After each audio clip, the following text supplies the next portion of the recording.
ഒരു യാത്രയിലാണ്. അപ്പോൾ ഇപ്പോൾ ട്രെയിൻ വരും, അതിൽ കയറുന്നു. യാത്രയുടെ വിശേഷങ്ങളെല്ലാം ഗ്രാജുവലി അപ്ഡേറ്റ് ചെയ്യാം. അങ്ങനെ ഞാൻ ട്രെയിനിൽ നേരെ വന്നെത്തിയ സ്ഥലമാണ് നമ്മുടെ ചോറ്റാനിക്കര ദേവീക്ഷേത്രം. ഒത്തിരി നാളായിട്ട് കാണാൻ ആഗ്രഹിക്കുന്ന, പോയി തൊഴാൻ ആഗ്രഹിക്കുന്ന ഒരു സ്ഥലമാണ്. പക്ഷെ നടക്കുന്നേ ഇല്ലായിരുന്നു. ഇപ്പം എന്തായാലും രണ്ടും കൽപ്പിച്ച് ഞാൻ ദേവിയെ കാണാനായിട്ട് ഇങ്ങനെ ഇറങ്ങി. നമ്മളിവിടെ വന്നാൽ ആദ്യം തൊഴേണ്ടത് പവിഴമല്ലിത്തറയിലാണ്. പവിഴമല്ലിത്തറയിൽ തൊഴുതു വേണം നമ്മൾ ഓരോ ക്ഷേത്രത്തിലേക്കും പോകാൻ. 2 ക്ഷേത്രങ്ങളുണ്ട് അവിടെ. കീഴ്ക്കാവിൽ ഭഗവതി ക്ഷേത്രവും മേൽക്കാവിൽ ഭഗവതി ക്ഷേത്രവും. ഇപ്പോൾ രണ്ടും നമുക്ക് നമ്മുടെ ഇഷ്ടാനുസരണം തൊഴാമെന്ന് സങ്കല്പം. അവിടെ ഒരു കുളം നല്ല ഭംഗിക്ക്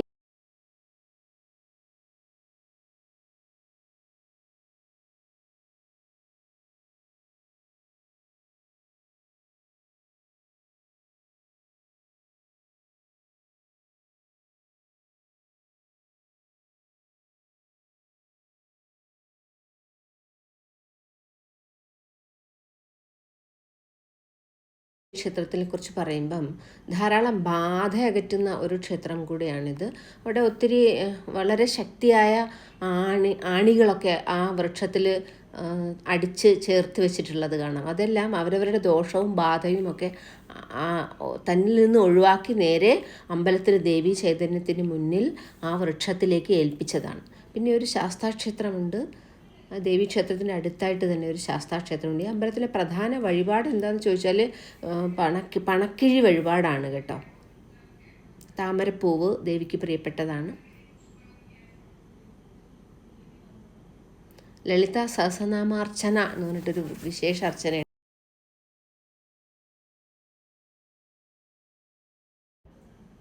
വലിയൊരു ചെമ്പക വൃക്ഷം നമുക്കവിടെ കാണാൻ പറ്റും.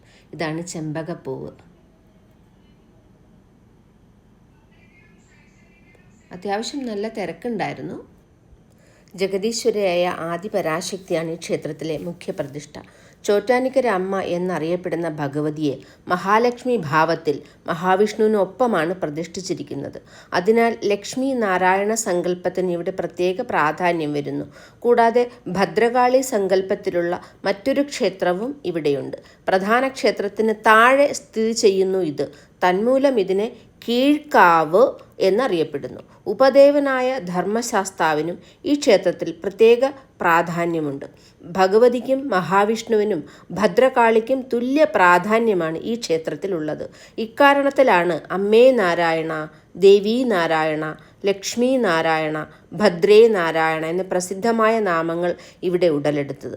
3 പ്രധാന ഭാവങ്ങളിലാണ് ഈ ക്ഷേത്രത്തിൽ ദേവിയെ പ്രധാനമായും ആരാധിക്കുക. അതിനാൽ 3 രീതിയിലുള്ള അലങ്കാരവും 3 രീതിയിലുള്ള പ്രത്യേക പൂജയും ഇവിടുത്തെ പ്രത്യേകതയാണ്. വെള്ള വസ്ത്രത്തിൽ പൊതിഞ്ഞ് വിദ്യാരൂപിണിയായ മഹാസരസ്വതി, കൊല്ലൂർ നമ്മുടെ സാക്ഷാൽ മൂകാംബികാ ദേവി പ്രഭാതത്തിൽ രാവിലെ നമുക്ക് ആ രൂപത്തിൽ അമ്മയെ ദർശിക്കാം. ചുവന്ന വസ്ത്രത്തിൽ പൊതിഞ്ഞ് ശ്രീ ഭദ്രകാളിയായി ഉച്ചയ്ക്കും, നീല വസ്ത്രത്തിൽ അലങ്കരിച്ച് ദുർഗാ പരമേശ്വരിയായി വൈകുന്നേരവും ആരാധിക്കുന്നു. കൂടാതെ സമ്പത്തിൻ്റെ ഭഗവതിയായ മഹാലക്ഷ്മിയായും ക്ഷേത്രത്തിൽ ശിവസാന്നിധ്യവുമുള്ളതിനാൽ പാർവതിയായും സങ്കല്പിക്കുന്നുണ്ട്. ഇങ്ങനെ ഭഗവതിയുടെ പ്രധാനപ്പെട്ട 5 ഭാവങ്ങളിൽ ആരാധിക്കപ്പെടുന്നതിനാൽ ചോറ്റാനിക്കരയമ്മയെ രാജരാജേശ്വരി അഥവാ ആദിപരാശക്തി ഭാവത്തിലാണ് സങ്കല്പിക്കുന്നത്. മാനസിക രോഗങ്ങളും സ്വഭാവ ദൂഷ്യങ്ങളും തീരാത്ത ദുഃഖങ്ങളും ചോറ്റാനിക്കരയമ്മ പരിഹരിക്കും എന്നാണ് വിശ്വാസം. തന്മൂലം ദുരിതമനുഭവിക്കുന്ന നിരവധി ഭക്തർ ഇവിടെ ഭജനം പാർക്കാൻ എത്താറുണ്ട്. പുരാതന കേരളത്തിൽ 108 ദുർഗാക്ഷേത്രങ്ങളിൽ ഒന്നാണ് ചോറ്റാനിക്കര. ശബരിമലയും ഗുരുവായൂരും ആറ്റുകാലും കൊടുങ്ങല്ലൂരും കഴിഞ്ഞാൽ ഏറ്റവും അധികം ഭക്തർ ദർശനത്തിനെത്തുന്ന കേരളീയ ക്ഷേത്രവും ചോറ്റാനിക്കരയാണ്. ചോറ്റാനിക്കരയിൽ മേൽക്കാവ്, കീഴ്ക്കാവ് എന്നിങ്ങനെ 2 ക്ഷേത്രങ്ങളുണ്ട് എന്ന് പറഞ്ഞല്ലോ. അതിൽ മേൽക്കാവാണ് പ്രധാന ക്ഷേത്രം. കീഴ്ക്കാവ് പ്രധാന ക്ഷേത്രത്തിൻ്റെ താഴെയായി സ്ഥിതി ചെയ്യുന്നു. ആദിപരാശക്തിയുടെ മറ്റൊരു ഭാവമായ ഭദ്രകാളിയാണ് കീഴ്ക്കാവിലമ്മ. ഇവിടുത്തെ പ്രധാന വഴിപാട് എന്ന് പറയുന്നത് ഗുരുതി പൂജയാണ്. കീഴ്ക്കാവിലേക്ക് പോകാനായി മേൽക്കാവിൽ നിന്ന് അനേകം പടികളുള്ളൊരു വഴിയുണ്ട്. ബ്രഹ്മ, വിഷ്ണു, മഹേശ്വരന്മാരുടെ അനുഗ്രഹമുള്ള ഒരു ക്ഷേത്രമായി കരുതുന്നു. ശിവൻ, ഗണപതി, ധർമ്മശാസ്താവ്, സുബ്രഹ്മണ്യൻ, ഹനുമാൻ, ജ്യേഷ്ഠ ഭഗവതി, നാഗദൈവങ്ങൾ, ബ്രഹ്മരക്ഷസ് എന്നിവരാണ് ക്ഷേത്രത്തിലെ ഉപദേവതകൾ. ഇവരിൽ ശാസ്താവിന് ഇവിടെ പ്രത്യേക പ്രാധാന്യവുമുണ്ട്. ഭഗവതിയുടെ അംഗരക്ഷകന്റെ ഭാവമാണ് ശാസ്താവിനിവിടെ. അതിനാൽ ശബരിമല തീർത്ഥാടകർ ഇവിടെ ധാരാളം സന്ദർശിച്ച് കാണുന്നു. കുംഭമാസത്തിൽ രോഹിണി നാളിൽ കൊടിയേറി ഉത്രം നാളിൽ ആറാട്ടോടുകൂടി സമാപിക്കുന്നു. 9 ദിവസത്തെ ഉത്സവമാണ്. മകം, പൂരം തൊഴലുകളാണ് ഈ അമ്പലത്തിലെ പ്രധാനം.